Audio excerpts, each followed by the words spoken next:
Room ছেড়ে বেরিয়ে drawing রুমে আসতেই আম্মু বড়মা এবং ফুপিদের চোখে পড়ল। কিছু একটা নিয়ে গভীর আলোচনায় ব্যস্ত ছিলেন সবাই। আমাকে দেখে হঠাৎ চুপ হয়ে গেল। তাদের কী কথা হচ্ছিল শুনতে না পারলেও তাসফি ভাইয়াকে নিয়ে যে কথা হচ্ছিল সেটা খুব ভালোভাবে বুঝতে পেরেছি। সবাইকে কৌতূহলী চোখে তাকিয়ে থাকতে দেখে আমারও কেমন জানি সন্দেহ লাগলো।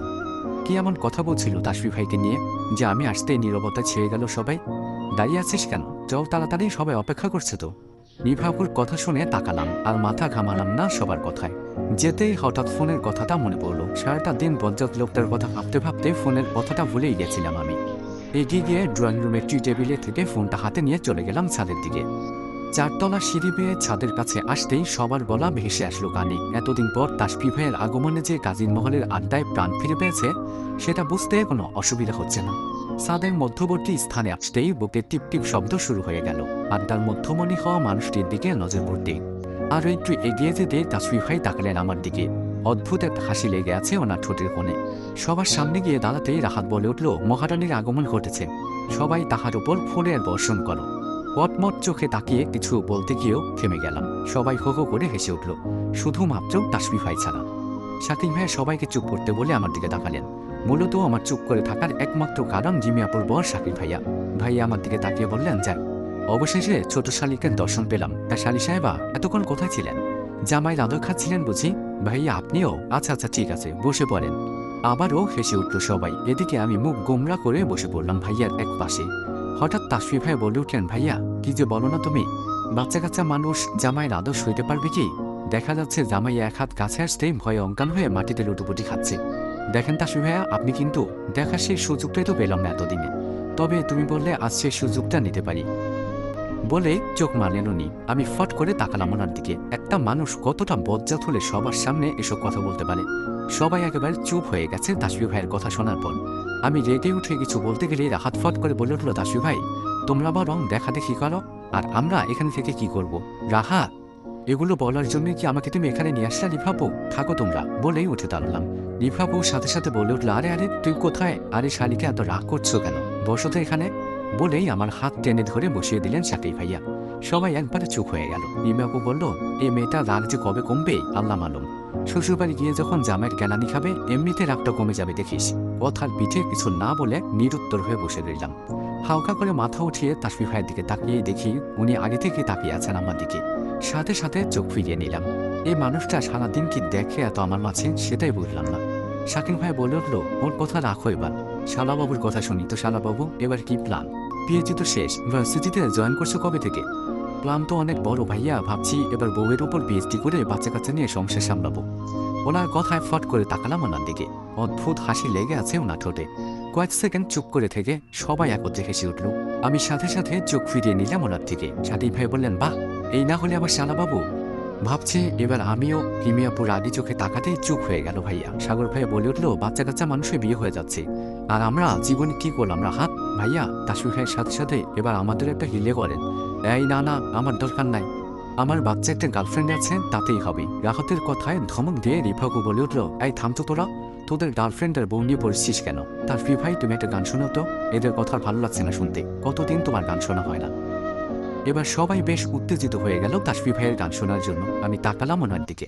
আমার সামনে বসায় থেকে থেকেই ওনার দিকে চোখ পড়ে যাচ্ছে বারবার। ওনার দিকে তাকাতে মনে হচ্ছে আমার দিকে তাকিয়ে আছেন উনি একখানে। বারণ করে দিলেন উনি, বললেন, এতদিনে গান গাওয়া হয়নি, অভ্যাস নেই আর। কেউ শুনল না ওনার কথা। সবাই আরও জেগে ধরল। আমি চুপ করে কিছু বললাম না। মনে মনে ওনার গান শোনার ইচ্ছে প্রয়াস করলেও মুখে কিছুই বললাম না। তাসফি ভাই হঠাৎ আমার দিকে তাকালেন, সাথে সাথে চোখে চোখ পড়ে গেল। কয়েক সেকেন্ড চোখে চোখ রেখে ফিরিয়ে নিলেন। বললেন, গান গাইবেন। সবাই খুশি হয়ে গেল ওনার কথায়। তাসফি ভাইয়া বললেন, রিফা আমার গিটারটা তো এ বাসাতেই ছিল, জানি আয় তো, তোমার রুমেই তো আছে, আমি পারবো না যেতে। এই রাহাত তুই যা। আমাকে কেন বলছিস? তোকে বলছে না, তুই যা। কেউ নিচে যেতে রাজি হলো না আড্ডার আসর ছেড়ে। শেষমেশ অনেক কিছুর পর রাহাতকে যেতে হলো। প্রায় মিনিট 15 পর তাসফি ভাইয়ের কালো রঙের গিটারটা নিয়ে এসে ওনার হাতে ধরিয়ে দিল রাহাত। গিটারটা এতদিন পর দেখে মনে পড়ে গেল 4 বছর আগের কিছু স্মৃতি। তাসফি ভাইয়া এই বাসায় আসলে বায়না করতাম গিটারে সুর তুলে গান শোনাতে। তিনি প্রথম কয়েকবার না না করলেও পরে ঠিকই আমার পছন্দের গান শোনাতেন। গিটারটা হাতে নিয়ে বেশ কিছুক্ষণ নেড়ে চেড়ে টুংটাং করে কয়েকবার সুর তোলার চেষ্টা করলেন। 2-3 বার চেষ্টা করেও থেমে গেলেন। হয়তো এতদিন পর গিটারটা হাতে নিয়েই এমন হচ্ছে। পুরনো অনেক কিছুই যে বদলে ফেলেছেন উনি। জোরে একটা নিঃশ্বাস টেনে আমার দিকে তাকালেন, তারপর সুর তুলে গাইতে শুরু করলেন আয়ুব বাচ্চুর বিখ্যাত সেই তুমি গানটা। গানের একটা কলি গেয়ে থেমে গেলেন তাসফি ভাই। একদম নীরবতায় ছেয়ে গেল চারদিকে। গানটা শেষ করেও এক ধ্যানে তাকিয়ে আছেন উনি আমার দিকে। চোখ ফিরিয়ে নিলাম।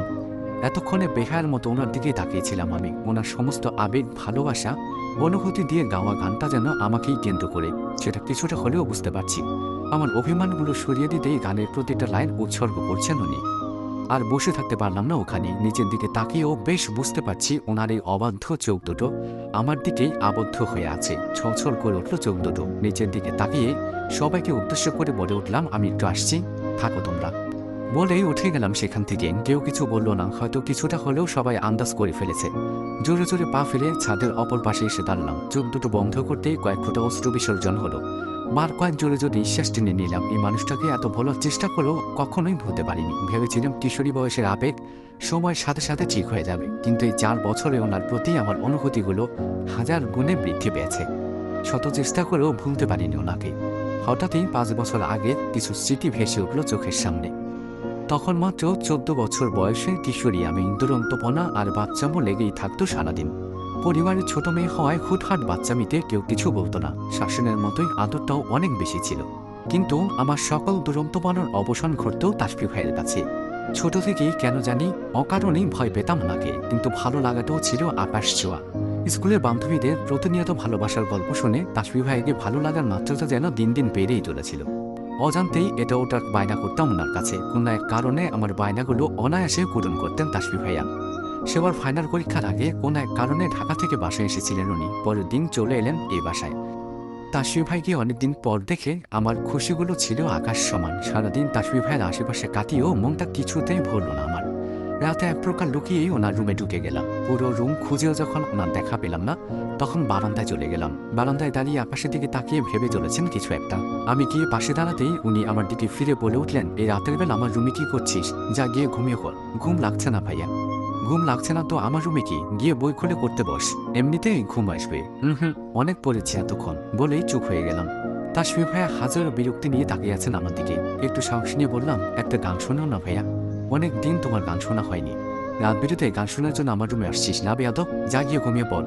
এমন ধমকাচ্ছেন কেন? একটা গানই তো শুনতে চেয়েছি। একটু জোরে করে কথাটা বলেই আবারও সুর নরম করে ফেললাম। ওনার হাত ধরে বললাম, একটা শোনালে কি এমন ক্ষতি হবে? প্লিজ প্লিজ ভাইয়া, একটা শোনাও না। আচ্ছা ঠিক আছে, গিটারটা নিয়ে আয়। কয়েক সেকেন্ড চুপ করে থেকে কথাটা বলতেই খুশি হয়ে গেলাম আমি। প্রচণ্ড উৎসাহের সাথে ছুটে গেলাম রুমে। ঠিক ততটাই উৎসাহের সাথে গিটারটা এনে ওনার হাতে দিলাম। তাসফি ভাইয়া বারান্দার ফ্লোরে বসে করতেই আমি ওনার পাশে বসে করলাম। আমি একটা গানের কথা বলতেই সেই গানটা গাইতে শুরু করলেন। সেটা শেষ হতেই আমার বায়নায় আরেকটা গান শুরু করতেন। এভাবে একটার পর একটা চলতেই থাকতো। কখন যে সেখানে ঘুমিয়ে যেতাম নিজেই বুঝতে পারতাম না। কিন্তু সকালে ঘুম থেকে উঠে ঠিকই নিজের রুমে আবিষ্কার করতাম নিজেকে। অনেকটা নিকটে হঠাৎ কারো অস্তিত্বের জানান পেতে স্মৃতি থেকে বেরিয়ে এলাম। দুহাতে চোখটা ভালোভাবে মুছে পেছন ফিরে তাকালাম সেই মানুষটাকে দেখতে। কাঙ্ক্ষিত মানুষটাকে দেখতেই চমকে উঠলাম কিছুটা। পরক্ষণেই সামলে নিলাম নিজেকে। আপনি এখানে? বাচ্চা কাচ্চা মানুষ, ভয় পেয়ে পড়ে টরে আছিস কিনা? তাই ভাবলাম একটু আদর টাদর দিয়ে আসি, ভূতের ভীতিটা কাটিয়ে দিই। ভালোবাসার মানুষের সামান্যতম আবদার অনায়াসে রাখা যায়। তাদের কথাগুলো না চাইলেও মান্য করা যায়। তেমনি আমার ভালোবাসার একজন মানুষ হলো ফুপি। কেন জানি সবার চাইতে ফুপিকে একটু বেশি ভালোবাসি। তার কথাগুলো সর্বোচ্চ মান্য করার চেষ্টা করি। সাদে তখন তাসফি ভাইকে নিজের কাছে দেখে চলে আসতে চেয়েছিলাম, কিন্তু পারিনি। ওনার শক্তপোক্ত হাতের বাঁধনে আটকে পড়ে মাথা ঘুরিয়ে সবার উদ্দেশ্যে তাকালেও তখন কারোর দেখা মেলেনি। তখনই বুঝে গিয়েছিলাম সবাই প্ল্যান করেই আমাদের একা রেখে চলে গেছে। তাসফি ভাইয়াকে তার রূপুর অভিমানগুলো ভাঙানোর সুযোগ করে দিয়ে গেছে। কিন্তু কেউ তো আর জানে না ওই মানুষটাকে সকালে দেখার পরেই আমার রাগটা হারিয়ে গেছে। দুপুরে ওনার একটুখানি ভালোবাসা ছোঁয়া পেতেই আমার এতদিনের জমিয়ে রাখা পাহাড় সমান অভিমানগুলো নিঃশেষ হয়ে গেছে। কিন্তু কিছু পুরনো স্মৃতি চোখের সামনে ভেসে উঠলে আমার এই শান্ত মনে অশান্তের ঝড় উঠে যায়। এলোমেলো হয়ে যায় যেন সমস্ত কিছু। ওনার করা অবহেলার থেকেও বারংবার মনে হতে থাকে আমার একান্ত মানুষটার মনে অন্য নারীর বসবাস, শরীর জুড়ে অন্য নারীর বিচরণ। কিভাবে মেনে নেব আমি? তাসফি ভাইয়ের শক্তির সাথে না পেরে উঠে এক প্রকার বাধ্য হয়েই ছাদে থাকতে হয়েছিল আমাকে। গা ছমছমে রাতের আধারে আমার ভীতি কাজ করে। সেই সুযোগটাও কাজে লাগিয়ে দিলেন বজ্জাত মানুষটা। সবাই চলে আসার পরও ওনার সাথে প্রায় আধা ঘন্টার মতো সময় কাটাতে হয়েছে। তার সবটাই ছিল আমার অভিমানগুলো ভাঙানোর সামান্যতম চেষ্টা। ছাদ থেকে নিচে গিয়ে দেখি সবার খাওয়া দাওয়া শেষ করে যে যার রুমে চলে গেছে। তাসফি ভাই এবং আমার জন্যই অপেক্ষা করে চলেছেন আম্মু আর ফুপ্পি। আমরা আসতেই আম্মু টেবিলে তাসফি ভাইয়ের জন্য খাবার বাড়তে বাড়তেই আমাকেও বসতে বললেন খাওয়ার জন্য। খাওয়ার ইচ্ছা থাকলেও তাসফি ভাইয়ের সাথে এবং হাতের কথা চিন্তা করে সিদ্ধান্তটা পাল্টে নিলাম, কিন্তু তাতে বাদ সাধল ফুপি। এতবার বলার পর যখন নিজ হাতে খাইয়ে দিতে চাইলেও তখন আর না করতে পারলাম না। এই মানুষটাকে যে আমার কোনো কাজে বারণ করতে ইচ্ছা হয় না। ফুপি আমাকে খাইয়ে দিতে শুরু করলে তাসফি ভাইয়া অভিমানী সুরে বলে উঠলেন, বাহ, তোমাদের এই বড় হওয়া বাচ্চা মেয়েকে খাইয়ে দিচ্ছ, আর আমি যে এতদিন পর বাসায় আসলাম, আমাকে কি চোখে পড়ছে না আম্মু? না, পড়ছে না। দেখছিস না ওর হাতের কি অবস্থা? আমার হাতেও ব্যথা হচ্ছে, আমাকেও খাইয়ে দাও বলেই খেতে খেতে প্লেট থেকে হাত উঠিয়ে নিলেন। আমি ফ্যাল করে তাকিয়ে থাকলাম ওনার দিকে। ফুপিকে কড়া গলায় বলতে ইচ্ছে হলো, একদম তোমার এই বজ্জাত ছেলেকে খাওয়াবে না ফুপি, আমার আদরের ভাগ একদম ওকে দেবে না। কিন্তু কিছু না বলে কটমট চোখে ওনার দিকে তাকিয়ে চুপ করে রইলাম। আহ তাসফি, তুই দেখি আরো বেশি বাচ্চা হয়ে গেছিস।